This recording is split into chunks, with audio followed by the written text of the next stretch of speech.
to another episode of the Wrestling Rundown. Pro Wrestling Rundown. I am the X-Man, and this is the Internet Zone TV's Mike Edwards. We can't use Wrestling Rundown because there's probably about 20 other Wrestling Rundowns on Facebook or on YouTube. Well, no, we're the Pro Wrestling Rundown, talking about nothing but professional wrestling on an international, national, and local setting. Yeah, more local though. We branch out about WWE, TNA, Ring of Honor, but we don't know much about the outside indies other than what's going on in our own area. Like Phoenix Pro, the Power Pro Wrestling. What's the other one that comes around?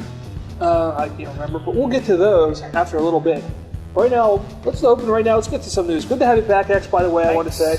It's great to see you again. Been a little bit injured. I suffered a car accident last month. And back's hurting, but we need to get up here and bring you another episode.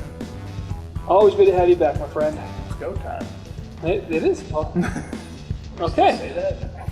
Well, I think technically we can. Oh, okay. Drew can't. Drew can't. No, Drew. Shannon. Sorry, Drew. Of that other show. What's that one? The MMA Nation Cage Nation. Something or other. Yeah. You can watch that on YouTube too. Yes, you can. All right. Well, what's the biggest news story? Are we going to talk about first? Let's kick it off right now with what the big story is with CM Punk. He walked out of World Wrestling Entertainment. Now, I'm going to start off by saying, first of all, we know that the news that we're going to report isn't exactly breaking news. No, he walked out after the Royal Rumble, and this is, around Elimination Chamber time we're recording this. Well, let's not forget that our show, we're not exactly on every week or every night, so we don't bring you the breaking news. We just put our spin on what we feel on it and present it that way. Personally, I am a huge CM Punk fan. I've been since his Ring of Honor days, and then, of course, when they brought him up to WWE Development and ECW. But walking out is not the way to do it. I mean, we know Stone Cold Steve Austin did it in 2001. But Punk is no Austin. Now, Austin was one of the highest sellers of all time when it came down to merchandise, pay-per-views, ratings. Punk is the number 2 seller right now behind John Cena. Yeah. And if he thinks he's actually trying to do things to make things better for people, he said he did it because of Daniel Bryan in the Royal Rumble. But walking out is not good. As Triple H would say, it's not good for business. No.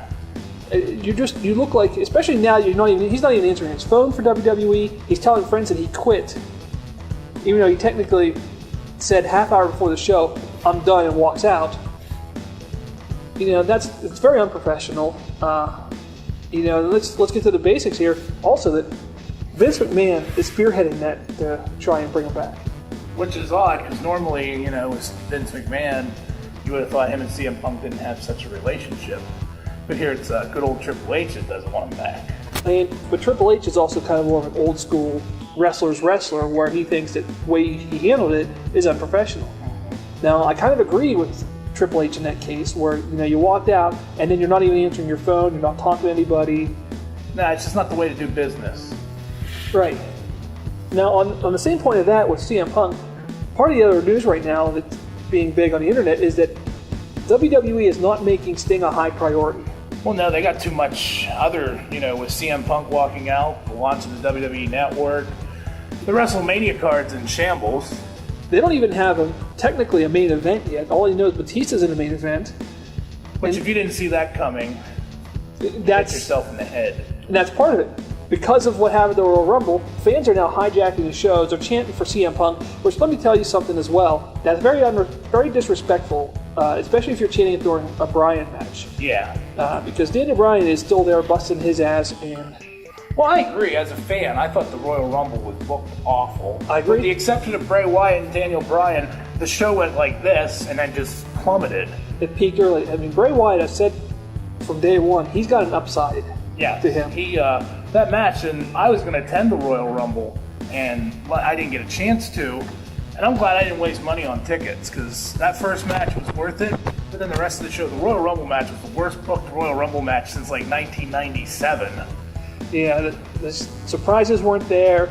I could have lived, if you didn't bring back any of the older guys, I could have lived with that. But Batista, when you came down to Batista and Roman Reigns, you knew Roman Reigns isn't going to WrestleMania, the main event. He's not ready yet. No. I'm not saying that Roman Reigns isn't a beast and a great wrestler, but he's just not ready yet. He may be a superstar. He may be a main eventer at some point. Just right now, he's got to work on mic skills more than anything. Yeah. That's where his biggest downfall is at this moment. So that's where the whole thing gets down. So when it comes down to dealing with Sting, you can see why the WWE considers him to be not a top priority. Plus, it's too soon to bring him, or too close to WrestleMania to push him in a match with Undertaker, which is what they want him for. Mm-hmm. Just things didn't go the way planned this time around for Sting. I see him showing up in WWE because he's not with TNA, and. Well, when you talk about TNA has got their own problems as far as the news world. Obviously, they didn't re-sign AJ Styles or Hulk Hogan. Yeah, AJ Styles left. That's big. AJ Styles, to me, is like one of TNA's more homegrown talents. He's been there for 10 years, almost from the start, I believe. And, they didn't even re-sign him. They couldn't come to an agreement, which is really sad. Mm-hmm. And now Ring of Honor is... taking advantage of that. I don't blame them. I would have signed him right away too. He's a great talent. He's going to bring everybody from TNA from a certain level that they're at to a much higher level just because of his abilities alone. Yeah. And now with his namesake being there. Plus the fact that he owns his name so he can go anywhere he wants using it. Mm-hmm. Of course, Hulk Hogan is coming back to the WWE to host WrestleMania 30. You mentioned he didn't get re-signed to TNA. No, that's the smartest. I kind of figured when he didn't re-sign it was time to go back home. Not that I'm like the world's biggest Hulk Hogan fan, but you do kind of mark out when you see him in the WWE with Real American. That's home. Mm-hmm. Seeing him in TNA is just with that cheesy NWO MIDI theme. MIDI theme. Sounded like a MIDI. Well, you look at the facts. When he went to TNA gives their talent way too much control over their characters. Well, that's the one thing, too, when Hogan was in WCW. You have creative control. At least now in WWE, he doesn't have half his power, if anything. It's always what Vince says. Goes. Yeah. Yeah, they gave him so much control over there, he could do whatever he wants. Kurt Angle's another one in TNA that has that much power over his character that basically, if you watch Kurt Angle lately, he's a great wrestler. He still can go in the ring, but the problem is he's becoming more like John Cena, and that's the fact that he can't lose cleanly. The only way you win over Kurt Angle is with cheating. Yeah, he won't John lose cleanly. Cena hasn't lost cleanly in a long time.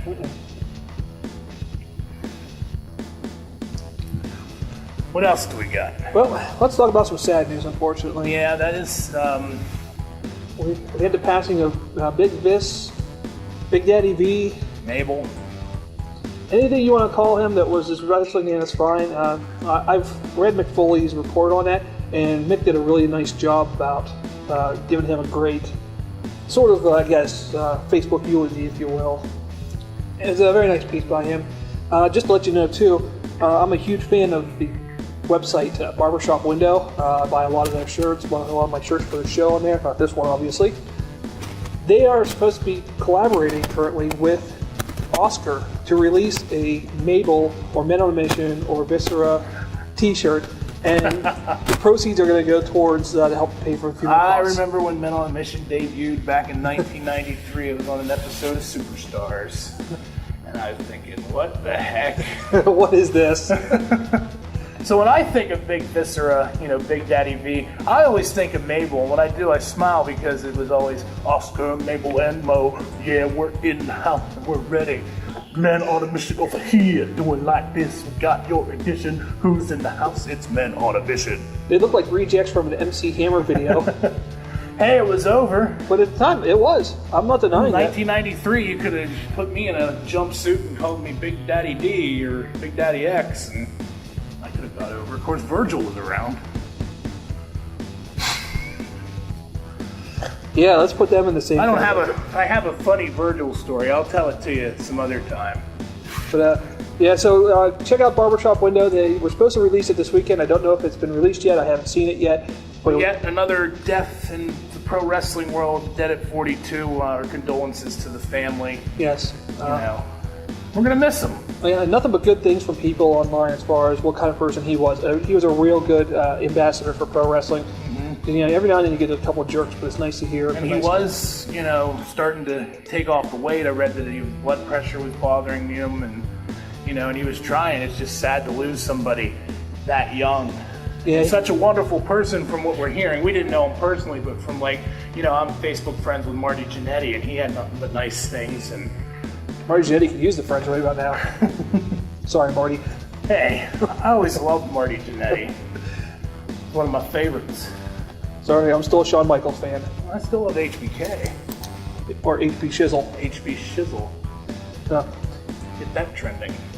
So while we're talking about it, we got past, that's pretty much all the news that's out there. We're going to talk about the network, talk about Hogan. Let's talk about some, right now, we'll touch a little bit on the news. We got WrestleMania coming up. WrestleMania 30, the 30th WrestleMania. Now let's face it, we wouldn't be the Pro Wrestling Rundown if we didn't talk about the stories, the characters, everything that makes wrestling wonderful, that makes us fans. As a wrestling fan, no matter what the card could be, I know I could probably say this for you, I still get psyched this time of year. Yes, this is definitely the biggest wrestling holiday of the year. It's the Super Bowl of wrestling, or as I like to say it, what did I say about the Super Bowl? I said, hey, it's the WrestleMania of football. It's a fantastic time of year, but the problem is right now the card is in such shambles. They don't even have an undercard, really. Which is unfortunate, because I know, if you read the internet, and we all do, Vince McMahon likes to have WrestleMania planned out a year in advance. Not just a year in advance, but at least by now, by WrestleMania or by Royal Rumble, He wants the matches planned out so they can start building stories. Now the problem with CM Punk walking out, that just put a monkey wrench in the whole deal. Yep, it's like it happened several years ago when people would get fired for the wellness policy. People walking to different promotions or whatever, But lately he hasn't had to worry about that. Now this. Yeah, there's not much jumping from WWE TNA.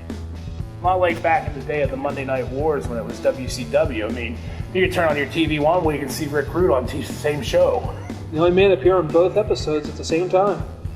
And now, even now, again with CM Punk leaving, they're trying to talk about Brock Lesnar and Undertaker as a match. I think his style is going to be a little bit too tough for the Taker. There is also real life animosity between those two. If you would watch and Albert and Drew on the MMA side, Undertaker's a huge MMA fan and goes to UFC shows. And you can watch YouTube videos where they're interviewing him when Brock Lesnar was fighting. And he even said that, they don't like each other. Yep. And unfortunately, this is the wrestling side of me, I think The Undertaker could get Brock Lesnar's ass. Especially when he was in his prime. Yeah. Now, of course, Lesnar's Brock Lesnar, and he's a beast of a man. But well, even talking about it, you know who Undertaker wants to face at WrestleMania? Who? And this throws a monkey wrench even more into plans at WWE. He wants to face Daniel Bryan. Wow, that would be a match. Now, obviously, Daniel Bryan, let's face it, you need somebody who's going to wrestle The Undertaker, who, the Undertaker's got to look good, his opponent's got to look good, and Daniel Bryan can do both. Just like Shawn Michaels, Triple H, the other guys that he's We'll be sure to do another couple episodes before WrestleMania. Right now, we're just flying by the seat of our pants, because as of this taping, the Elimination Chamber hasn't even happened. Right. Which we all know pretty much. I'm going to go on a limb. Randy Orton is still WWE World Heavyweight Champ. Yeah. Yeah, and that's really sad because there's some good talent in there. This is what bothered me, is I'm watching SmackDown and Cesaro got an impressive clean win over Randy Orton. Mm-hmm. And then on Monday Night Raw, he loses to John Cena, and what could have been a really good match had he won. Bad part, what really is sad to me is, as much as I don't like Cena and Orton, I respect Orton more because he's willing to lose cleanly and put guys over. Whereas I haven't seen Cena put anybody over cleanly since The Rock at WrestleMania 28. Yeah, he really doesn't even. It's just sad to watch. And we're about out of time here. Shouldn't be. Well, it's flashing red. That's what that means. Is that what that means? Yeah. Well, too bad. Yeah. See. What are you back there? Martin's back along here. Woo! He's not doing that. He's saying we have 4 minutes. 4 minutes. So we'll have to come at you again here in the future. So we got a Power Pro show coming up here in a couple weeks. Yes. In the afternoon, and I'm going to go on a limb and say me and you are going to be there. 2 p.m. bell time. On March 1st, right? March 2nd. Oh. Oh no, I'm sorry, you're right. March 1st. My bad. Yeah. March 1st, 2 p.m. bell time, special bell time. Top 4.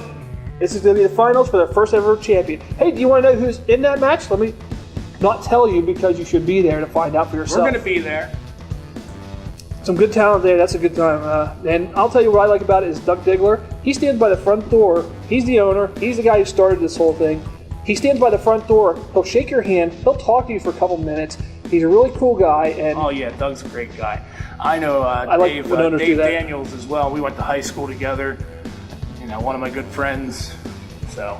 And Phoenix Pro, I haven't heard anything out of them. Guys from Phoenix, when's your next show? I did run into AC Norway, and he said with the weather and that there will be a show coming up here within the next couple months. Right now, you got to figure with the weather, why schedule a show every other day? We're getting snow. Exactly. And believe it or not, I heard back from Stealth Bomb Wrestling. Wow. I actually got something on the Facebook from Stealth Bomb. Supposedly, they're still trying to get some things in order. So it's not completely off the shelf yet, but we'd love to hear more from Stealth Bomb Wrestling. I'm really anxious to see some of those guys that we were, acquainted with back in the old AON days, like Black Lightning, Sherrod Hall, Randall Fairway, ISP. I mean, names right there. To me, that's Central Pennsylvania Pro Wrestling. That was AON right there. So, guys, if you're starting up, save us some ringside tickets. We'd love to come see it. Yeah, and Phoenix Pro, get a hold of us, and we'll be sure and love to talk about our buddies in Phoenix Pro like Zach and Shane and C4 and Manchild and Wild Cards, which I don't really know them that well, but they're a good tag team over there. So yeah, definitely some good talent coming up, some good wrestling shows coming up. Let's check out Power Pro Wrestling on March 1st. We'll be there. And let's just hope that the indies usually don't let you down around here, especially the Power Pro and all their shows so far. Fantastic. Phoenix guys. We've been to a couple of their shows, and they didn't disappoint us. No. And Stealth Bomb hopefully won't disappoint us just by star power. So, Road to WrestleMania, we're on it. We're on it. We'll see you next time here on the Pro Wrestling Rundown. And Martin, make sure you put more batteries in that camera. Longer take next week. Let's get out of here. Yeah. And of course, he leaves again. I always leave it. It's my new gimmick.